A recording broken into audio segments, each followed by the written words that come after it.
Respected parents, ఈరోజు మన NJP బీసీడబ్ల్యూఆర్ఎస్ కోట పాఠశాలలో 10th క్లాస్ రిజల్ట్స్ వచ్చినాయి.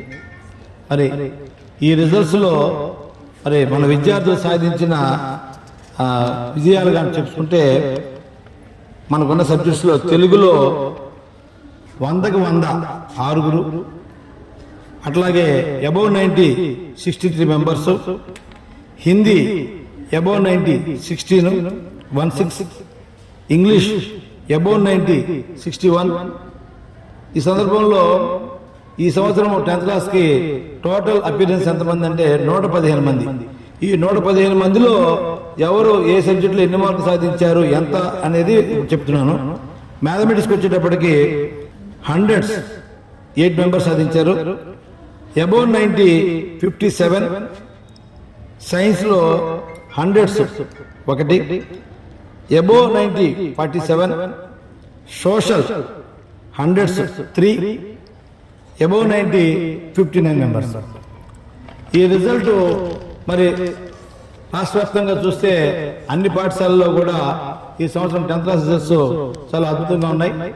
అయితే మరి కోట గ్రామంలో ఈ ఎన్జేపీ రెసిడెన్షియల్ స్కూల్లో ఈ 10th క్లాస్ రిజల్ట్ మరి ఈ విధంగా ఉండడానికి అంటే లాస్ట్ ఇయర్తో పోలిస్తే అబౌవ్ 550 కానీ అబౌవ్ 500 కానీ ఫస్ట్ క్లాస్ కానీ చూస్తే చాలా అద్భుతంగా రిజల్ట్ సాధించడం జరిగింది. మరి మిగతా స్కూల్స్కి మరి మా రిజల్ట్కి ఒక చిన్న వ్యత్యాసం ఉంది.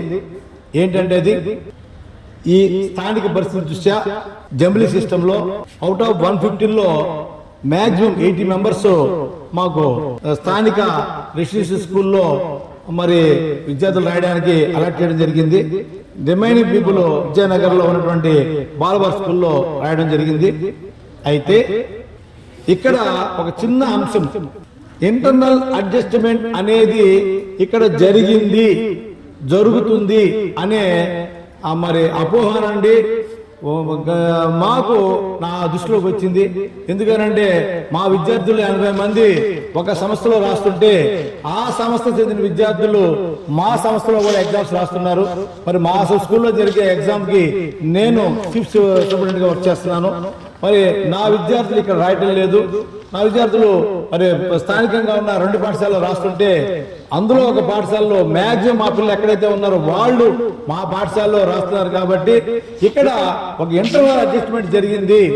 ఈ పిల్లలు అక్కడ రాస్తున్నారు, ఆ పిల్లలు ఇక్కడ రాస్తున్నారు. కాబట్టి ఇక్కడ చాలా అడ్జస్ట్మెంట్లు మరి లోపాయకారమైన ఒప్పందాలు జరిగినాయి అని ఒక ఊహాగానం ఒకటి బయటపడింది. అది నా దృష్టిలో రాగానే పరీక్షలు బిగినయ్యే ఒక 25 రోజుల ముందు నుంచి ఎట్టి పరిస్థితుల్లో కూడా మా విద్యార్థులకి ఒక అంశం తెలియజేయడం జరిగింది. ఇంతవరకు నన్ను మీరు అబ్జర్వ్ చేశారు. ఎట్టి పరిస్థితుల్లో కూడా మీరు ఇక్కడ రాయకపోయినా వేరే విద్యార్థులు మన కళాశాలలో మన పాఠశాల రాస్తున్నప్పుడు ఎట్టి పరిస్థితుల్లో కూడా వాళ్ళకి అవకాశం ఇవ్వను అని చెప్పడం జరిగింది. దానికి మరి ఎగ్జాంపుల్ అనండి, ఇంకోటి అనండి, మా సెంటర్లో ఒక్కొక్క విద్యార్థికి ఒక్క బెంచ్, అది కూడా మన గవర్నమెంట్ అలాట్ చేసిన డెస్క్ల మీద ఒక్కొక్క స్టూడెంట్కి ఒక బెంచ్ని అలాట్ చేశాను. మా దగ్గర అందుకు సరిపోయిన బెంచ్లు లేకపోయినా గత 4 ఏళ్ల క్రితము మా సంస్థ కేటాయించిన మరి బెంచెస్ ని కిందకి దింపించి వాటన్నిటిని కూడా ఫిట్ చేయించి ప్రతి రూమ్ లో కూడా ఒక్కో స్టూడెంట్ కి ఒక్కొక్క బెంచ్ అనేది నేను ఏర్పాటు చేయడం జరిగింది. ఈ పరిస్థితిని చూసి విద్యార్థులు తల్లడిల్లిపోయారు. ఎందుకనంటే ఒక చిన్నపిల్లలు కాబట్టి వాళ్ళకు ఒక అవగాహన ఉంటుంది. మరి అలాంటి సహకారం మాకు అందదేమో, మరి ఇక్కడ సారు చాలా స్ట్రిక్ట్ గా ఎగ్జామ్ జరపడానికి ప్రయత్నాలు చేస్తున్నాడు అనే ఒక ప్రతికూల పరిస్థితులు నేను మా విద్యార్థులకి మానసికంగా కలిగించాను. ఎందుకనంటే విద్యార్థులు మరి కష్టపడి చదవాలి అనే ఉద్దేశంతోనే ఏర్పాటు చేయడం జరిగింది. ఎప్పటికప్పుడు మా ఉపాధ్యాయులు విద్యార్థులను మోటివేట్ చేయడము, ఆ రకంగా వాళ్ళని మరి మానసికంగా తయారు చేశారు. అలాగే మరి మా దగ్గర కూడా డిపార్ట్మెంట్ ఆఫీసర్ గా వచ్చినాయని కూడా చాలా స్ట్రిక్ట్ అయినా ముందు ఆయన ఒక్క 2 రోజులు ఆ ఎగ్జామ్స్ ముందు నాతో మాట్లాడుతున్నప్పుడు ఇలాంటి ఒప్పందం ఉంది కాబట్టి ఇక్కడ సిఎస్ గారు ఎలా ఉంటారో మనకెందుకు అనే ఆలోచనలో ఉన్నాడు. పక్క 3 రోజుల్లో నా పరిస్థితిని చూసి ఆయన చాలా అద్భుతంగా మరి నా మనసు తగ్గట్టుగా నడుచుకుని ఏర్పాటు చేయడం జరిగింది. ప్రతి స్కూల్ నుంచి దాదాపు 10 సెంటర్ల నుంచి ఇక్కడ విద్యార్థులు రాశారు.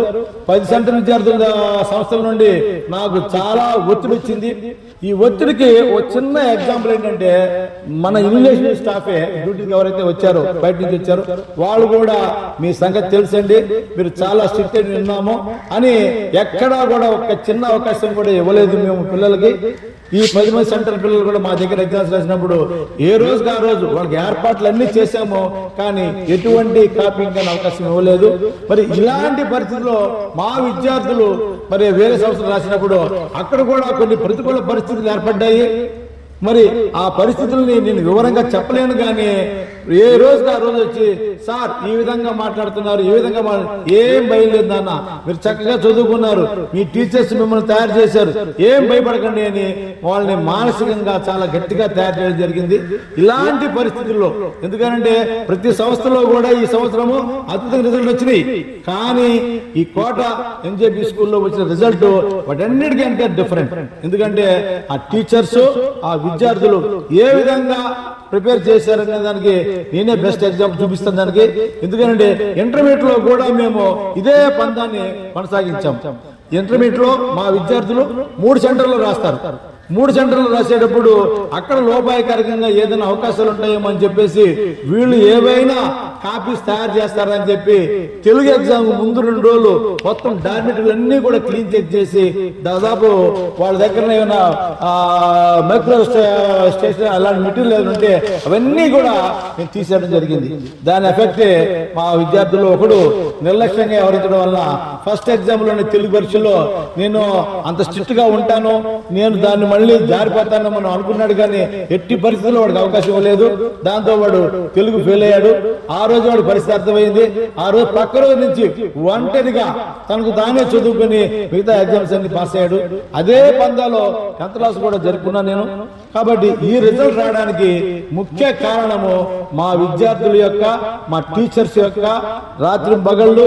ఎందుకనంటే ఆల్రెడీ నా సంగతి మా గురించి ఈ సమాజానికి కానీ ఇక్కడ పేరెంట్స్ నాకు తెలుసు ఎలాంటి పరిస్థితుల్లో ఎగ్జామ్స్ జరిగినాయి అనే విషయంలో.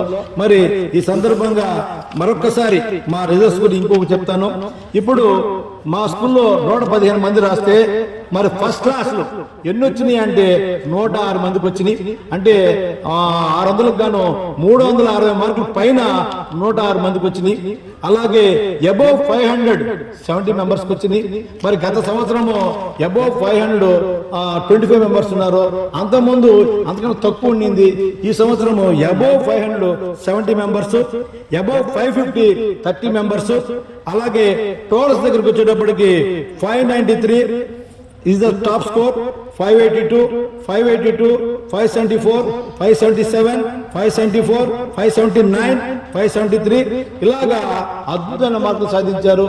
ఇది ఒక ప్రతికూల పరిస్థితుల్లో ఎటువంటి మరి ఫ్రీగా జరుగుతాయి, మనం ఏ పేపర్స్ ఈజీగా ఉంటాయి అనే ఆలోచనకు పోకుండా, ఎటువంటి ఇంటర్నల్ ఒప్పందాలు జరుగుతాయి అనే ఆలోచనకు పోకుండా కష్టపడి మరి మా టీచర్లు అందరూ కూడా ఈ రిజల్ట్ సాధించారు.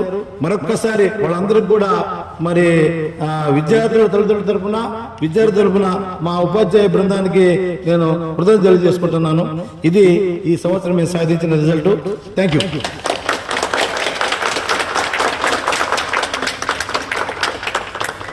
ఈ సందర్భంగా మరొక విషయము, మరి ఈ సంస్థలో 2022 ఏప్రిల్ 4 నాడు నేను గ్రేడ్ 1 ప్రిన్సిపాల్ గా ఇక్కడ పదవి బాధ్యత తీసుకున్న సంవత్సరము రిజల్ట్ లో మరి చూస్తే మా సంస్థలో మా కళా పాఠశాల నుండి మ్యాథమెటిక్స్ లో కొంచెం ఫెయిల్యూర్స్ ఎక్కువ ఉన్నారు.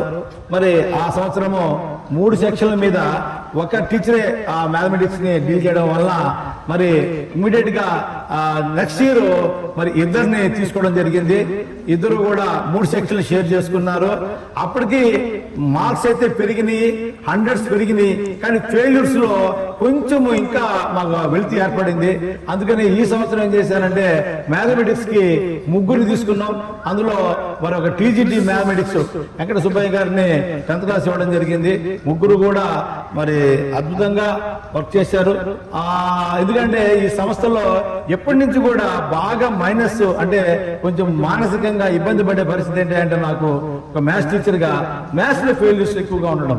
అది సంవత్సరము 100% కూడా మ్యాథమెటిక్స్ లో మేము సాధించాము. మంచి మార్క్స్ వచ్చినాయి. 100s కూడా మ్యాథమెటిక్స్ లో బాగానే వచ్చినాయి. మ్యాథమెటిక్స్ లో ఎవరు ఫెయిల్యూర్స్ లేరు, 100% మ్యాథమెటిక్స్ ఫెయిల్యూర్స్ లేరు. ఇక్కడ ఇదొక చిన్న విషయం ఏంటంటే 115 మంది మాకు ఎగ్జామ్స్ రాశారు. 115 మందిలో 114 మంది పాస్ అయ్యారు. ఒక్క స్టూడెంట్ మాత్రమే ఫెయిల్ అవడం జరిగింది. మరి మా పాస్ పర్సంటేజ్ 99.13, అంటే గత సంవత్సరం కన్నా చాలా అద్భుతంగా రిజల్ట్ సాధించాం. మరొక్కసారి చెప్తున్నాను, ఈ రిజల్ట్ ఒక గత 33 ఏళ్ల అనుభవంతో కానీ అంటే చివరి దశలో రిటైర్మెంట్ అయ్యే దశలో మనం ఒక గొప్ప రిజల్ట్ సాధించాలని తృప్తి మిగులుతుంది. కానీ యాక్చువల్ గా ఇది ఈ 33 ఏళ్లలో వచ్చిన రిజల్ట్ కంటే ఇది నాకు చాలా అద్భుతమైన రిజల్ట్. ఎందుకు చెప్తున్నానంటే మరీ చెప్తున్నాను, ఎటువంటి అవకాశాలు లేకుండా కష్టపడి చదివితే, దగ్గరుండి చదివిస్తే వచ్చిన రిజల్ట్ ఇది. కాబట్టి ఇది మరొక్కసారి మా ఉపాధ్యాయ బృందానికి అంకితం చేస్తున్నాం. Thank you.